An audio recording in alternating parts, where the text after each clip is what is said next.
Hello everybody, welcome back to Acme.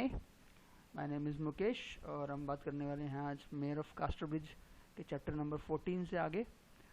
Suzanne और Elizabeth जेन जो है, जब वो हैंचर्ड के घर में आ जाते हैं, सुजैन की मैरिज हो जाती है हैंचर्ड के साथ, तो वो फलने फूलने लगते हैं। मतलब पहले जो वो गरीबी के दिनों में उनकी वित्तीय स्थिति के साथ साथ उनकी जो फिजिकल स्टेटस थी वो भी अब अच्छी होने लगती है।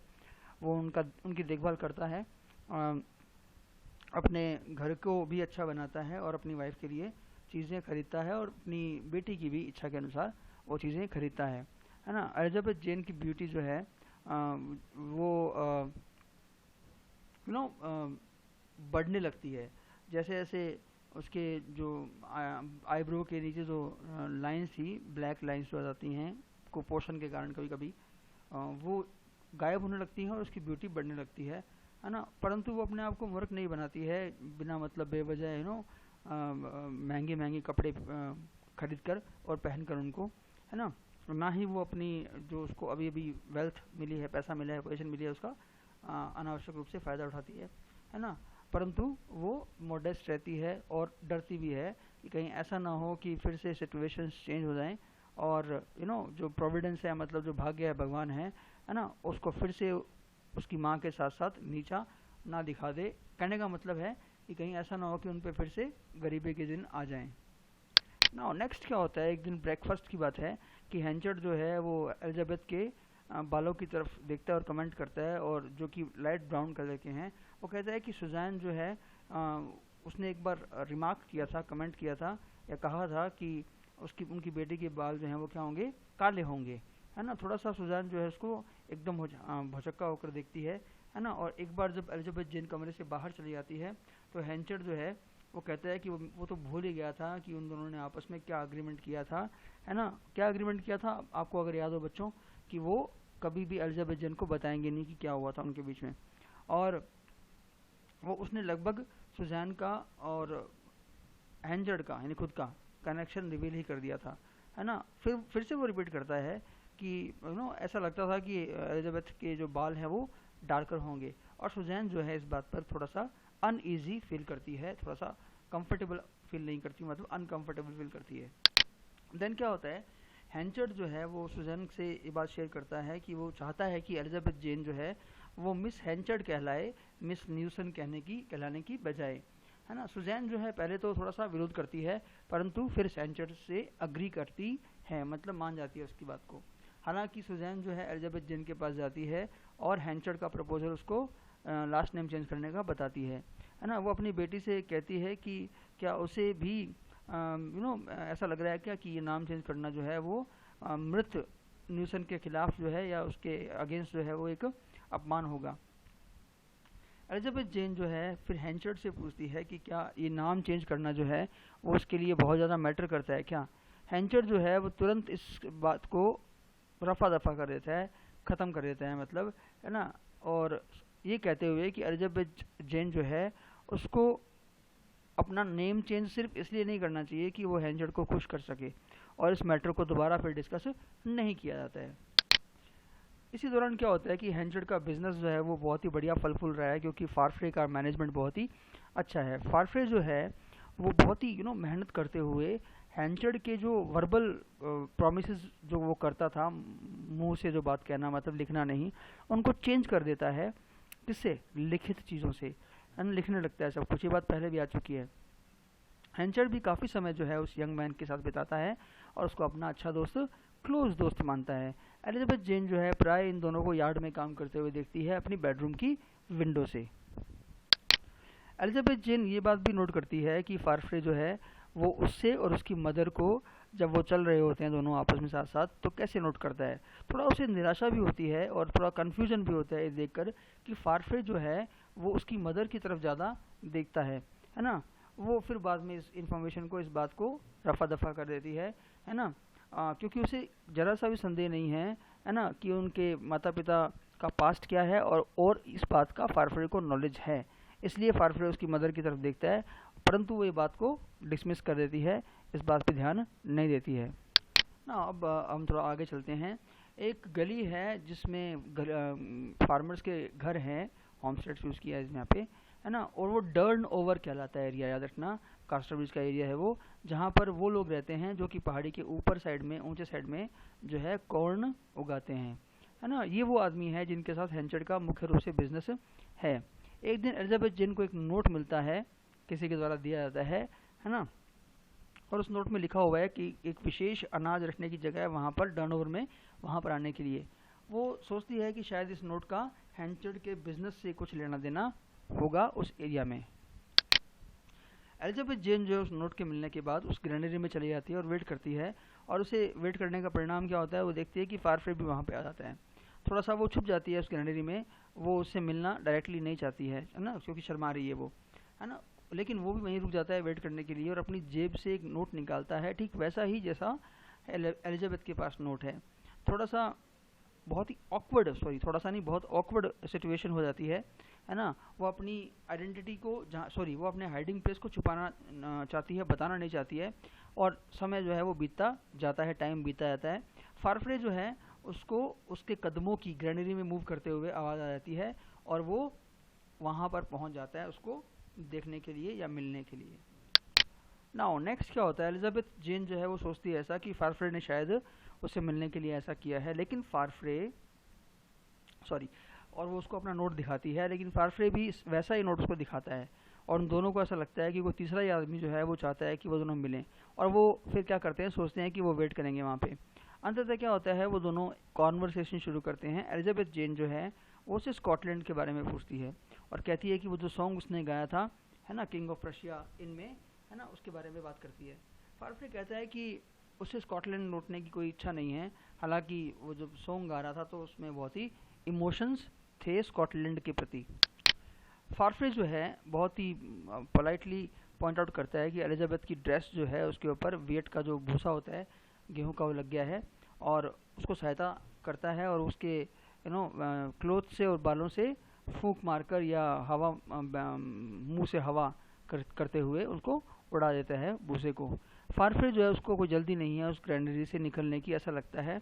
एलिजाबेथ जेन जो है वो उसके द्वारा, यानी कि फारफ्रे के द्वारा एक उसको अम्ब्रेला ऑफर किया जाता है, वो उसको मना कर देती है और तुरंत वहाँ से चली जाती है। फारफ्रे जो है उसकी तरफ देखता रहता है उसको जाते हुए, और विस्लिंग सीटी बजा रहा है, और विस्लिंग बजाते बजाते वो कौन सा सॉन्ग विस्ल कर रहा है, as I came down through Kenobi, ये सॉन्ग का नाम है, आपको याद रखना है। और इसी के साथ हमारा चैप्टर 14 खत्म होता है। Now we move to chapter 15। Chapter 15 जो है उसमें एलिजाबेथ जेन जो है डोनाल्ड फारफ्रे की नज़र उस पर पड़ने लग गई है, हालांकि वो बाकी टाउन के लोगों द्वारा अभी भी अननोटिस्ड है ना। नाउ कब तक अननोटिस्ड है, जब तक उसकी जो बिल्कुल सिंपल ड्रेसिंग सेंस था उसका, वो अब बिल्कुल कंट्रास्ट में हो गया है। मतलब अब उसकी ड्रेसेस चेंज हो गई हैं। कैसे चेंज हो गई हैं बताया गया है। हेंचर जो है उसके लिए ग्लोव्स लेके आया था, और उसने उन ग्लोव्स को मैच करने के लिए एक बॉनेट, एक तरह की हैट होती है जो टोपी होती है, वो खरीदी थी। परंतु उसे ऐसा लगा कि उसके पास उन दोनों को मैच करने के लिए कोई ड्रेस नहीं है, तो उसने ड्रेस खरीद दी, है ना। फीमेल्स जैसे होते हैं वैसा, मतलब ड्रेस खरीदने की शौकीन मेल्स भी होते हैं। I don't want to create any controversy. So इस तरह से उसका जो वार्डरोब है वो बढ़ने लगा। नाउ जो कास्टर ब्रिज के लोग हैं उन्हें अब ऐसा लगने लगा है कि एलिजाबेथ जेन जो है उसने जानबूझकर पहले प्लेन कपड़े पहने थे, ताकि अब जब वो अच्छे कपड़े पहनेगी तो वो ज़्यादा नोटिसेबल हो जाएगी कंट्रास्ट के द्वारा। मतलब पहले कैसी थी और अब कैसे, ज़्यादा नोटिस करेंगे लोग उसको। एलिजाबेथ जेन जो है उसे बड़ा ही सरप्राइज और बहुत ही ओवरवेल्म्ड फील होता है, जो उसको तारीफ प्रशंसा मिल रही है, और उसका ध्यान जो लोगों का उसकी तरफ जा रहा है उससे। हालांकि उसको ये भी याद है कि उसे जो एडमिरेशन मिल रही है उन लोगों की मिल रही है जिनकी एडमिरेशन जो है मतलब किसी काम की नहीं है। परंतु हालांकि फारफ्रे भी उसको एडमायर करता है। एक और बात है कि एलिजाबेथ जेन को ऐसा लगता है काफ़ी सोचने के बाद कि वो उसको उसके अपीयरेंस के लिए, जैसे वो दिखती है उसके लिए एडमायर किया जा रहा है ना। जो कि एक एजुकेटेड माइंड द्वारा, एक एजुकेटेड व्यक्ति द्वारा सपोर्टेड नहीं होता है ना। क्यों? बिकॉज उसे ऐसा लगता है कि एक व्यक्ति या एक औरत कोई भी हो, उसको उसके लुक्स के लिए नहीं बल्कि उसके दिमाग के लिए, उसकी इंटेलिजेंस के लिए एडमायर किया जाना चाहिए। तो उसे लगता है कि उसकी जितनी भी ये दिखावटी चीज़ें हैं, कपड़े वपड़े, ज़्यादातर उनको बेचकर उसे ग्रामर बुक्स और हिस्ट्री की बुक्स खरीदनी चाहिए पढ़ने के लिए। हैंचर्ड और फारफ्रे की जो क्लोज फ्रेंडशिप है वो चल रही है, लेकिन एक ऐसा डिसएग्रीमेंट अब होने वाला है जो उनकी फ्रेंडशिप को आगे चल के जो ख़राब करने वाला है, वो उसकी शुरुआत हो चुकी है। 6 बजे की बात है इवनिंग में, और सारे वर्कर्स जब जा रहे होते हैं तो हैंचर्ड जो है एक लगातार लेट आने वाले यंग मैन को डांटता है जिसका नाम है एबेल विटल। एबेल जो है वो ज़्यादा सोता है प्राय, और उसके जो कॉमरेड्स हैं उसको जगाना भूल जाते हैं, है ना। और पिछले हफ्ते में, है ना, उसने दूसरे वर्कर्स को 1-1 घंटा वेट करवाया था 2 अलग-अलग दिनों में, मतलब 2 बार वो पिछले हफ्ते में लेट हुआ था। अगली मॉर्निंग की बात है, एबेल जो है वो वर्क पे नहीं आता है ना, 6 बजे की बात है ये। और हैंचर्ड जो है दूसरा आदमी जो है जो उसके साथ काम करने वाला था, वो वैगन जो होती है, सॉरी गाड़ी जो होती है, 6:30 पर 6:30 बजे वेट कर रहा होता है। एबेल जो है उस समय बिल्कुल सांस चढ़ी हुई है, उसको सांस फूली हुई है उसकी, उस समय आता है और हैंचर्ड उस पर चिल्लाता है ना, और कसम खाता है कि अगर वो अगली सुबह लेट हुआ तो उसको उसके बेड से खींचकर ले आएगा। एबेल अपनी स्थिति को समझाने की कोशिश करता है पर हैंचर्ड उसकी बात को नहीं सुनता है। अगली सुबह जो है जो गाड़ियां हैं उनको ब्लैक मूर तक जाना है, ब्लैक मूर घाटी जो कि दूर होगी ऐसा लगता है, तो इसलिए दूसरे वर्कर्स जो हैं वो 4 बजे आ जाते हैं, परंतु एबेल का कोई भी नामो निशान नहीं है। हैंचर्ड जो है वो जो उसके एबेल विटल के घर जाता है और उस पर चिल्लाता है कि वो जल्दी से ग्रेनरी में आए, है ना। हालांकि उसने ब्रीचेस पहन रखे हैं, बरमूडा टाइप पहन रखा है, मतलब पैंट्स भी नहीं पहन रखी उसने अभी, है ना। और वो बोलता है कि आ जाए अभी वरना उसको फायर कर दिया जाएगा, नौकरी से निकाल दिया जाएगा। फारफ्रे जो है वो आधी ड्रेस पहने हुए इस एबेल को देखता है यार्ड में हैंचर्ड के आने से पहले। इस सिचुएशन से उसको बिल्कुल भी अच्छा नहीं लगता है फारफ्रे को, और वो उसको कमांड करता है कि वो घर जाए और एक आदमी की तरह कपड़े पहन के आए और काम करे। हैंचर्ड आता है और जो एबेल है जो घर जा रहा है उसको देखकर वो बड़ा ही हैरान होता है ना। और सारे के सारे आदमी जो हैं वो फारफ्रे की तरफ देखने लगते हैं, मतलब ये समझाने की कोशिश कर रहे हैं कि फारफ्रे ने ऐसा करने को कहा है। फारफ्रे जो है वो कहता है कि अब ये जो जोक है ना, ये आधे कपड़ों में आने वाला कुछ ज़्यादा ही हो गया है ना, परंतु हैंचर्ड को इससे कोई फ़र्क नहीं पड़ता, और वो एबेल को कहता है कि कपड़े पहनकर जल्दी से आ जाओ, नहीं तो फारफ्रे यानी कि वो खुद हैंचर्ड का एम्प्लॉयमेंट नौकरी छोड़ देगा फॉर गुड, हमेशा के लिए। फारफ्रे और हैंचर्ड आपस में बात करते हैं दोनों अकेले में, और फारफ्रे उसे कहता है कि उसे ऐसे तानाशाही तरीके से व्यवहार नहीं करना चाहिए। हैंचर्ड को बड़ा ही मतलब हर्ट फील होता है ना, कि फारफ्रे किस तरह से सबके सामने उससे ऐसे बात कर रहा है। हैंचर्ड जो है पूरा दिन गुस्से में रहता है, और जब किसी वर्कर द्वारा कोई क्वेश्चन पूछा जाता है उससे तो उसको बोलता है फारफ्रे से पूछो, वही मालिक है यहाँ का, मतलब एक तरह से गुस्से में है वो, किसको लेकर, फारफ्रे को लेकर। हैंचर्ड जो कि उस अपने वर्कर्स में सबसे ज़्यादा एडमायर्ड था, वो अब नहीं रहा है ना। एक डर्नओवर का एक फार्मर, डर्नओवर जगह का नाम है, मिस्टर फारफ्रे के लिए एक बच्चे को भेजता है ताकि वो उनका जो हे है उसको वैल्यू कर सके, उसकी कीमत लगा सके। परंतु जो बच्चा है मैसेज लेकर आया जो, वो हैंचर्ड के पास चला जाता है, और हैंचर्ड के पूछने पर बच्चा कहता है कि हर कोई जो है मिस्टर फारफ्रे को ही बुलाना चाहता है क्योंकि सब उसको बहुत ही पसंद करते हैं, है ना। और बच्चा जो है वो जो टाउन में गॉसिप चल रहा है वो हैंचर्ड के सामने रिपीट करता है। हैंचर्ड जो है फारफ्रे जो है उसको उसके बारे में ऐसा कहा जाता है कि उसको गुस्सा नहीं आता, उसका स्वभाव बहुत ही अच्छा है और ज़्यादा चतुर भी है ना। और कुछ औरतें तो ऐसा भी कहती हैं कि फारफ्रे को इंचार्ज होना चाहिए, हैंचर्ड को नहीं होना चाहिए। हैंचर्ड जो है वो क्योंकि उसको गुस्सा आ गया इसलिए फारफ्रे को नहीं भेजता है, वो खुद चला जाता है और रास्ते में ही उसको फारफ्रे मिलता है। फारफ्रे जो है कोई गाना गा रहा है जब वो चल रहा है ना। जैसे ही वो वहाँ पहुँचते हैं, वो वहाँ पे पहुँचते ही अपना गाना बंद कर देता है, क्योंकि जिस फैमिली में वो जा रहे हैं उस फैमिली का में जो फादर है वो अभी भी उसकी डेथ हुई है। हैंचर्ड जो है वो फारफ्रे का जो इंटरेस्ट है दूसरों के भलाई का, उसको उसका उपहास उड़ाता है, उसके खुद की फीलिंग्स का भी। मतलब कहने का मतलब ये है कि हैंचर्ड की फीलिंग भी और दूसरों की फीलिंग का भी जो इतना ध्यान रखता है ना, वो कौन, फारफ्रे, उसका वो मजाक उड़ाता है, उपहास उड़ाता है। फारफ्रे जो है उसे माफ़ी मांगता है ये कहते हुए कि अगर उसने किसी भी तरीके से हैंचर्ड को हर्ट किया हो तो। हैंचर्ड जो है वो फारफ्रे को वैल्यू करने देता है, कीमत लगाने देता है कि, और जो जोड़ी है वो वहाँ से वापस अपनी फ्रेंडशिप को रिन्यू करके लौटते हैं, क्योंकि फारफ्रे ने माफ़ी मांग ली है। हालांकि हैंचर अब इस दिन के बाद से प्राय इस बात को रिग्रेट करता है कि उसने अपने सारे सीक्रेट फारफ्रे को क्यों बता दिए या बता दिए हैं। अब उसे लगता है कि ये एक बड़ा खतरा मेरे लिए होने वाला है, बहुत ही डरते हुए उसके बारे में सोचता है वो। और इसी के साथ हमारा चैप्टर नंबर 15 खत्म होता है। चैप्टर 16 की बिगिनिंग में हम देखते हैं कि हैंचर जो है धीरे धीरे फारफ्रे के प्रति अपने इमोशंस को कम प्रकट करने लगा है। अब वो उसके कंधों पर हाथ नहीं रखता है और ना ही उसको डिनर पे बुलाता है। हालांकि उनका जो बिजनेस का जो रिलेशनशिप है वो चल रहा है वैसे ही, है ना। कब तक? जब तक कि एक नेशनल हॉलीडे पे सेलिब्रेशन का दिन आता है। फारफ्रे के पास एक आइडिया है, एक विचार है कि वो एक छोटा सा टेंट लगाएगा सेलिब्रेशन के लिए, है ना। और उसका आइडिया सुनने के बाद हैंचर्ड जो है ये महसूस करता है कि वो थोड़ा सा केयरलेस है, हैंचर्ड खुद, है ना, mayor of Casterbridge, mayor of town जो है उसके रूप में। क्यों? क्योंकि वो कोई पब्लिक सेलिब्रेशन को, पब्लिक फेस्टिविटी को आयोजित नहीं कर रहा है। हैंचर जो है वो अपने सेलिब्रेशंस की तैयारी करने लगता है, जो टाउन में हर कोई तारीफ करता है जिसकी, जब उनको पता लगता है कि वो सारा खर्चा उसका खुद उठाएगा। जबकि फारफ्रे जो है वो थोड़ा सा छोटा सा चार्ज, स्मॉल प्राइस या स्मॉल चार्ज रखना चाह रहा है पर हेड एडमिशन के लिए, है ना। और ऐसा एक आइडिया है ये पैसे लेने वाला, जिस पे हैंचर जो है वो क्या कहता है, उसका मजाक उड़ाता है और ये सोचता है कि कौन जो है ऐसी चीज़ के लिए पैसा देगा, है ना। हैंचर के सेलिब्रेशन में क्या क्या है, बहुत सारी फिजिकल एक्टिविटीज़ और गेम है। उसने ग्रीसी है, मतलब चिकने पॉल्स लगा रखे हैं क्लाइंबिंग के लिए, बॉक्सिंग के लिए जगह है, कुश्ती के लिए जगह है, और साथ में वो सबको चाय भी फ्री में पिला रहा है।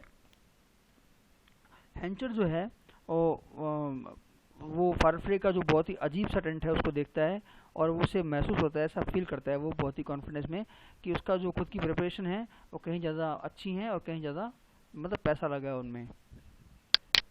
वो दिन आ जाता है और उस दिन जो है बादल आकाश में छाए हुए हैं और दोपहर में वर्षा होने लगती है, बरसात होने लगती है। कुछ लोग जो हैं हैंचर का इवेंट जो है उसको अटेंड करते हैं, परंतु तूफान जो है और ज़्यादा बढ़ता जाता है और टेंट जो उसने लगाया था वो उड़ जाता है। 6 बजे तक हालांकि जो तूफान है वो ख़त्म हो जाता है और हैंचर ये आशा करता है कि उसके सेलिब्रेशन कंटिन्यू करेंगे, परंतु जो गांव टाउन के लोग हैं वो आते नहीं हैं। और हैंचर जो है एक व्यक्ति से क्वेश्चन पूछने पर उसको पता लगता है कि लगभग सभी जो हैं वो फारफ्रे के सेलिब्रेशन में एंजॉय कर रहे हैं। हैंचर जो है वो बहुत ही गुस्से से और निराशा से अपने सेलिब्रेशंस को समेटता है या बंद करता है और घर चला जाता है। लेकिन जब दिन छिपने लगता है तो वो बाहर निकलता है और दूसरे लोगों के साथ साथ फारफ्रे के टेंट में चला जाता है। बहुत ही क्लेवरली जो है बनाया हुआ एक पवेलियन है जहाँ पर बैंड के लिए जगह है थोड़ी सी और डांस के लिए भी जगह है जो चल रहा है। हैंचर ये ऑब्जर्व करता है कि फारफ्रे की डांसिंग को बहुत ज़्यादा लोगों द्वारा तारीफ़ की जा रही है ना, और उसके डांस पार्टनर्स बहुत सारे हैं, मतलब सब लोग आके फीमेल्स खासकर उसके साथ डांस करती हैं। वो विलेजर्स को ये बोलते हुए सुनता है, क्या बोलते हुए उसके और फारफ्रे के बारे में, और वो क्या कह रहे हैं कि हैंचर जो है वो एक मूर्ख रहा होगा कि उसने ऐसे दिन, ऐसे मौसम वाले दिन पे बाहर का कोई प्लान किया, बाहर की फेस्टिविटी को प्लान किया। फारफ्रे जो है अपने मैनेजमेंट के लिए बहुत ज़्यादा प्रेज़ किया जाता है ना, और ऐसा भी कहा जाता है कि फारफ्रे के मैनेजमेंट ने ही हैंचर के बिजनेस को इम्प्रूव किया है। टेंट में एलिजाबेथ जेन जो है वो फारफ्रे के साथ डांस कर रही है। डांस के बाद वो अपने पिता की तरफ देखती है कि उससे उसको फादरली अप्रूवल मिलेगा, मतलब उसके फादर उसको पसंद करेंगे। परंतु वो एक एक विलन जैसी एक क्लियर दृष्टि जो है वो किस पर डालता है, फारफ्रे पे, है ना। कुछ अच्छे जो फ्रेंड्स हैं हैंचर के वो उसको टीज करते हैं, है ना, किस बारे में, कि उसको उस दिन फारफ्रे द्वारा, फारफ्रे के जो सेलिब्रेशन का क्रिएशन है उसके द्वारा हरा दिया गया था। मतलब उसका अच्छा था क्रिएशन, जो उसने जो सेलिब्रेशंस का क्रिएशन किया है या टेंट लगाया है। हैंचर दुख से रिस्पॉन्ड करता है कि फारफ्रे का जो टाइम है उसके मैनेजर के रूप में वो ख़त्म होने वाला है, और वो अपना स्टेटमेंट दोबारा दोहराता है, दोबारा कहता है जब फारफ्रे आता है उसके पास में और फारफ्रे उसको सुन लेता है। मतलब ये बात सुन लेता है फारफ्रे कि हैंचर जो कह रहा है कि मैं उसको अब अपने काम पे नहीं रखूँगा। अगली सुबह जो है हैंचर की जो जेलस नेचर थी, टेम्पर थी, वो जा चुकी है और उसे बड़ा ही पश्चाताप होता है कि उसने ये बात क्यों कही। कौन सी बात कि वो फाफड़े को काम पे नहीं रखेगा। हालांकि उसे अब पता लगता है कि वो यंग मैन जो है वो उसका जॉब छोड़ने के लिए बिल्कुल डिटर्मिंड है ना। जब उसने हैंचर्ड का स्टेटमेंट सुन लिया है पिछली इवनिंग को कि वो उसे जॉब पे नहीं रखेगा। इसी के साथ हमारा चैप्टर जो है 16 वो क्या हो जाता है, ख़त्म हो जाता है। That will be all in this video. बाकी बातें करते हैं नेक्स्ट वीडियो में।